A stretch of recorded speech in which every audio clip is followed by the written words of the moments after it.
Good morning, wrestling fans. Welcome to PWR today. It's Tuesday morning, September 13th, 2022. The man they call Meathead, the lovely Linda K. once again. Linda, how's your Tuesday morning? It's a little nipply around here, a little chilly in Wisconsin. That it is. Yeah, no, Tuesday morning going great. It's still Technically, it's preseason. still summer. Yeah, and preseason. Sorry, football was on my mind because we got a good game last night. However, Tuesday's going well, and I am ready to get going with episode 601. Because did you see that I pointed out that yesterday's episode between you and I was episode 600 of PWR today? How about them apples? 600. Yeah. I feel like, we were just babies back then, but now we've grown into 600 episodes. Indeed. Wow. Indeed. Tuesday, la, la, la. I know it's Monday, but. All right, let's talk about the sponsor, and really, let's get into Raw from last night. Well, our wonderful sponsor would be Collar and Elbow. So make sure to go to collarandelbowbrand.com. Check out the latest and greatest in wrestling street fashions. Get some fall attire in your closets, in your suitcases, in your drawers. And your drawers. to save something to keep your drawers, what's in your drawers warm as well. Make sure to use promo code Linda K. That's LINDAKAY to save yourself some cash. That's 10% off your order anytime, any day, anywhere. Obviously, we need to keep everything that's in my drawers nice and warm because, well, that's where I keep the Raw last night. Let's talk about Raw. And, the question I asked you off air that I'll bring on air to us, I said, so what was the surprise last night? Because we've been spoiled over the last month and a half, roughly, since the Triple H regime, the Helmsley has started. We've gotten some sort of surprise every night. So let's talk about Raw, and maybe we can talk about what the surprise may have been. The show starts off with Seth freaking Rollins starting off the show. And is he joining the Judgment Day? Because that purple jacket looks like he could fit right in with the Judgment Day. Your thoughts on his promo, and Matt Riddle coming out very strategically tucked in his shirt right above the logo over his crotch. But that's just the way it's supposed to work. They get to brawling, and Riddle eats more fists from Rollins throughout the crowd. By the way, you know what was the surprise last night? Was Tugboat being back on Raw? Was it Tugboat? Was there? Dusty Rhoades was at ringside. I saw the American Dream. Yeah, I saw the black and gold. Or maybe, dots. Yes. Tugboat was the surprise. However, strong way to kick off Raw. I mean, Seth freaking Rollins still going strong from his win from Clash at the Castle, and it's just showing there's still some animosity, some beef between him and Matt Riddle. Beef. Yeah, no, this is good because we knew the way. I mean, while he did get the win at Clash at the Castle, Riddle's got to get his, I don't want to say revenge, his retaliation. His comeuppance. He's got to get it back.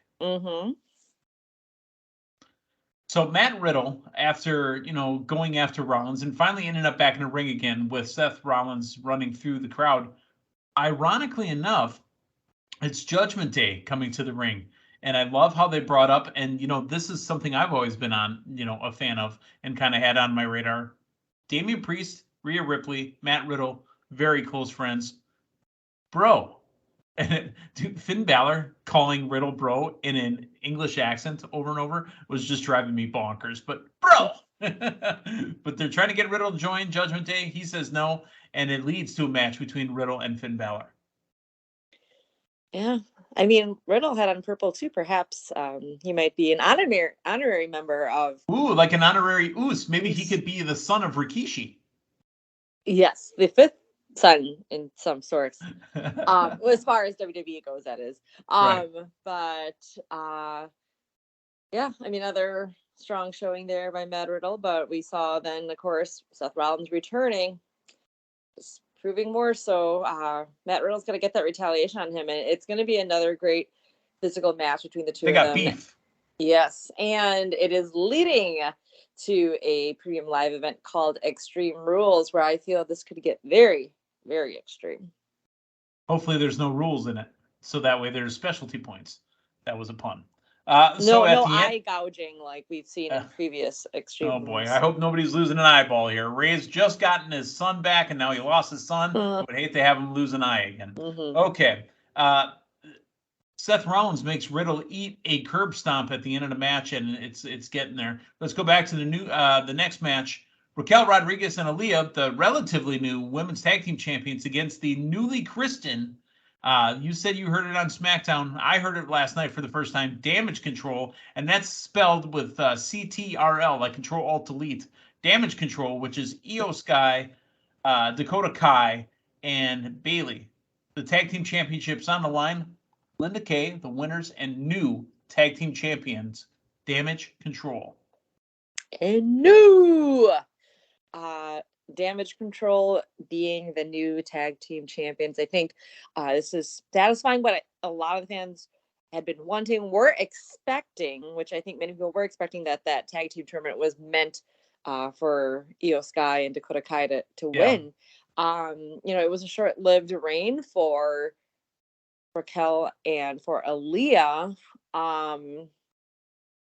So it kind of did surprise me in a way, just because there was so much built into that tournament that they really didn't have a long reign. But then again, let's flash back to NXT when Dakota Kai and Raquel Rodriguez were the first ever NXT Women's Champions, and they only had it for a night. About a minute. Pretty much.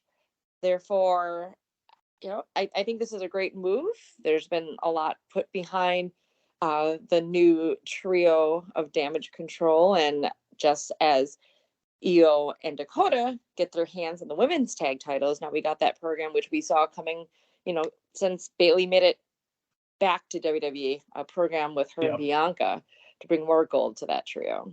Yeah, and they specifically had Bayley pinning Bianca at the pay-per-view or premium live event, but that showing that she's the first person to pin her in almost a year. So is Damage Control going to end up being the bloodline of the women's side, where they have all three belts in there, or tag champions and a singles championship? I do see that happening, just like Toxic Attraction during their title reign at NXT when they had all the gold as well. Well, all right. Johnny Wrestling taking on Chad Gable. Johnny Gargano looked good, got the win, and then Austin Theory attacks him after Otis tried to attack Gargano.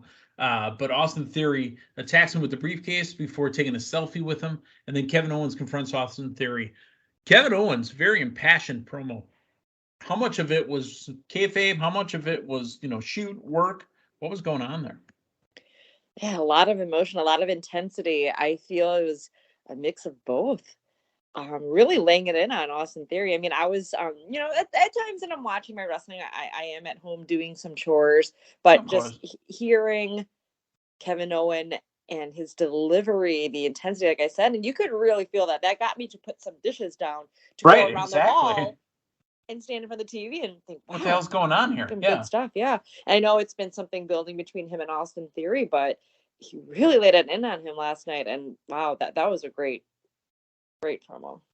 Yeah, that's, it was intensity, live in 10 cities, live at Budokan. It was wild. And to be honest, it got my attention. While you're doing dishes, I might have my phone in my hand, kind of flipping through scores, fantasy scores, for the last week of preseason. You know what I mean? But yeah, it caught my attention. Thank you. I'll be here all week. Kevin Owens, how much do you think of that was written, or did he shoot? I mean, is Austin Theory walking around? And I'm speculating here. There's no rumors to this. There's no news on this. Is that all work, or is he getting at Austin Theory saying, "Hey, you were handed it before. Now it's time to earn it"?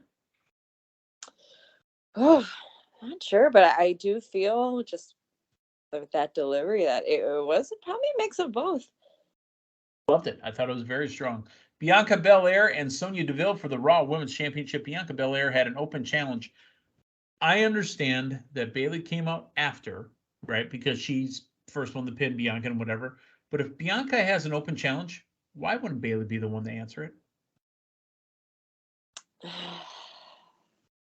choosing the right place and right time. That's what I'm going to go with. But I just the open challenge thing, like with Punk, where Ace Steel grabbed the contract out of the ring. Why wouldn't a fan just go get it and be the next heavyweight champion of the world? Why? I think it's convoluted. They got to work a different trope, in wrestling. That open contract just doesn't work for me. I like it when it's presented like John Cena with the United States title. Yeah. We had a lot of surprises with that too. Remember, that's how we got Sami Zayn and Kevin Owens. And Kevin Owens beat John Cena. That's right.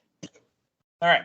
How about Omos returning versus Ryan Toombs and Cash Marazi? They got stacked up, and Omos stood over them. Yeah, I was wondering where Omos had been. He was on Team Long Time, but he was not part of the Wild Weekend of Wrestling a couple weeks ago. So I acquired another person for Team Long Time, but Omos is back stronger than ever, and perhaps something I got to look into again for the draft. The promo with Dominic talking directly to the camera to his dad. That is the first time we've ever seen, because he said it perfectly at the beginning. I'll tell you what, I've only ever been known as the son of Rey Mysterio. And then he said something about the fact that he cast such a large shadow for such a little man. His son called his dad, listen here, little man. Wow. I mean, wow. That's a shot. I told you off air, and I wanted to bring this in, and I wanted to have a discussion about this. I've wanted Rhea to be Poppy. What Poppy wants, Poppy gets. In that promo where Rhea whispers into Dom's ear again, it says what Poppy wants, Poppy gets. You believe still that Rhea is Poppy. I think in that exchange right there, I think Dominic is Poppy. Which one do you think? With Poppy meaning dad, father figure, and it's father of mine. Sorry, I went Everclear there. I can be your father figure. Be your Poppy. It is Rhea. It has to be. I mean, because she's still getting what she wants, and that's Dominic having these dark feelings and hatred toward his father. But so in turn, as Poppy, she's still getting what she wants. Okay. Just like I said, I thought the story would be better if Rhea was the Poppy, but I just feel, and we're going to see it play out, obviously, in the next handful of weeks. I feel that it's Dominic that's the Poppy, or at least maybe he'll show her who the man is, because Dominic's been saying he's the man, right? Got you. I don't know. We'll have to see. I'm really excited in it. The big match, Edge and Dominic Mysterio. Ray came up to Dominic earlier in the day, said, "Don't do it. Edge has been my brother. He's been like your uncle. He stayed at the house. Don't do it. He's gonna turn. He's gonna be the guy. I can't stop." Excuse the hiccup in there. And Dom says, "Nah, I ain't even hearing it. He's not even looking at his dad." Ray goes over to Edge. Boy, oh boy, I'm getting them crossed up. Ray goes to Edge, says, "Don't do it. You're like a brother to me. You're like an uncle to him. Don't do it." Well, not hearing you either. He said he's an adult. He's a man, so he's going to have to take his ass whooping like a man. What did you think of Dominic Mysterio's new entrance music and entrance? Very fitting with being a part of the Judgment Day, and interesting. I mean, having Rhea accompany him directly, and just Rhea, as we saw at the beginning of Raw, we had just Finn and Damian Priest together. Yeah. Separate but together. Yes. I think it worked. I mean, he's got his new attire. He's got more of that Eddie Guerrero hair going on too. And he was playing the Eddie Guerrero moves all throughout the match. A couple of Latino heat shakes, all that other good stuff. Yeah. Mm-hmm. Yeah, no, I thought it was great. And having Rhea at ringside, just really running the show, helping lead Dominic in this match, putting some shenanigans, if you will, into the match as well. Her interfering here and there. I thought it was great. I mean, this is really showing her influence on Dominic and just how it's built, I should say, and now it's coming to fruition. But I think he's been a great addition to Judgment Day. It's definitely really presenting well obviously giving what's going on between him and his father, and of course Uncle Edge. His father of mine. Sorry, I went Everclear there again. I love the match. You know what? This was, for lack of a better expression, this was Dominic's coming out match. And he went one-on-one with a Hall of Fame singles wrestler and tag team wrestler. The winner of the match is nobody via disqualification because there was shenanigans at the end. The Judgment Day standing tall over the top of Edge and that knee getting worked over. I loved watching Damian with his arms around Dom and Rhea, and then Finn Balor sitting on the chair. You know what's kind of funny, though? When Finn ran in, it's like, who's this kid running in? They got another member? Oh, Loco Essay. He's got a bandana on his head. Oh, that's Finn. Finn, don't do that again. It was not working. Yeah. I thought that was interesting, too. It was like, oh, okay. I mean, it was a purple bandana. It fits their color scheme there. Yeah, but we had one part over his eye. I thought he was wearing an eye patch. Well, what damage to Edge? Goodness, I mean, that beat down on his leg was, I mean, it wasn't a shot to the head, but probably worse than when they turned him initially at that Raw in Green Bay that I was at earlier this year. I know the camera didn't get when Ray got thrown onto the commentary table, but I wish they showed a replay of that. But we instead just got more and more just damage onto Edge's knee. So you know, it's funny you keep saying damage. You know, if they would have had control of it. Yeah. Control. Exactly. Oh, thanks, Janet. All right. So the question that I led with, what was the surprise for tonight? Because we didn't talk about the segment with my favorite creeper, a special at-home interview with The Miz on the set of Miz and Mrs., which is his house. Linda, I love what they're doing with Dexter Lumis, The Miz. They even brought in Maurice. The girls came by. Is it Madison and Molly? Are those the girls' names? It's Madison and Monroe. Monroe, okay.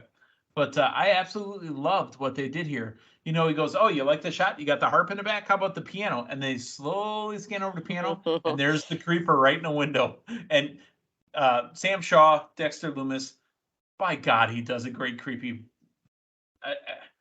It gets me every time. I'm supposed to be scared because it's a scary look, right? I laugh every time I see it. Not because I'm laughing at him. I'm laughing with him. I'm just excited to see it.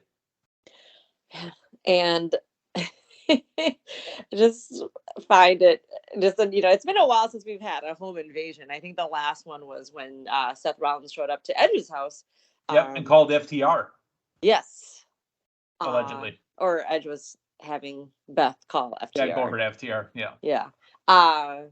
But the way this was set up, we saw Dexter Lumis creeping in the window, and then of course, Miz and Maurice going on their date. Somebody's watching me. Oh, definitely. And then all of a sudden, oh, there he is inside the house, and either he brought in that caricature drawing, or he can draw fast. With the best of them in like 5 seconds. We saw a family portrait right there. So I kind of missed where who was watching the girls. Was there a sitter mentioned? Or I know they said security was going to lock up. Yeah, okay. Security was going to lock up. And when we get back, I don't want you guys here. Okay, I thought he said get out, and the guys hadn't got out yet, and they just left.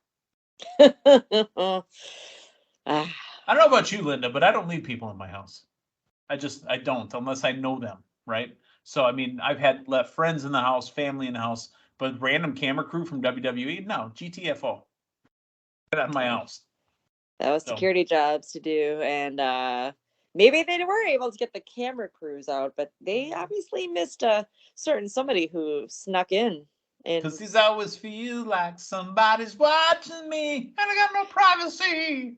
So what I'm hoping for next week is somehow the cameras are still there, or they happen to get Miz and Maurice returning, and then they see this brand new artwork possibly framed right there in the living room, or placed. I want shots of him eating out of the fridge. That's what I want. I mean, I know we already had that, so Seth Rollins was eating out of the fridge, right? Oh, drinking the orange juice, yes. Yeah. Such good stuff. All right. Well, that was Raw from last night. Tonight, Linda, you and Matthew have a very special NXT. Apparently, the fans are going to get to pick the matches. their 1 year anniversary of when they went to 2.0. And they get to pick the matches. Carmelo Hayes says, "There ain't no damn way I'm letting the fans pick who I wrestle." Oh, yes, they are. So we'll find out tonight. Absolutely. I am stoked for this. I am a fan of NXT. You're Stokely Hathaway? Black and Gold. I'm sorry, what was it? I thought you said you're stoked, and I was like, Stokely Hathaway? Oh, yes. I do. Remember when once he was let go, I was like, oh, I loved him at NXT. What a Malcolm great Bivens. Yeah. What a great talker and manager, and seeing him do his thing over AW, tremendous. But I am a fan of NXT Black and Gold and the new NXT 2.0. So should be interesting. Looking forward to doing the recap for everybody tomorrow morning. All right. So for Matthew Thomas, who will join us tomorrow, for Linda Kay, who's going to join Matthew tomorrow, I'm the man they call Meathead. I'll talk to you guys Thursday morning. So long, everyone.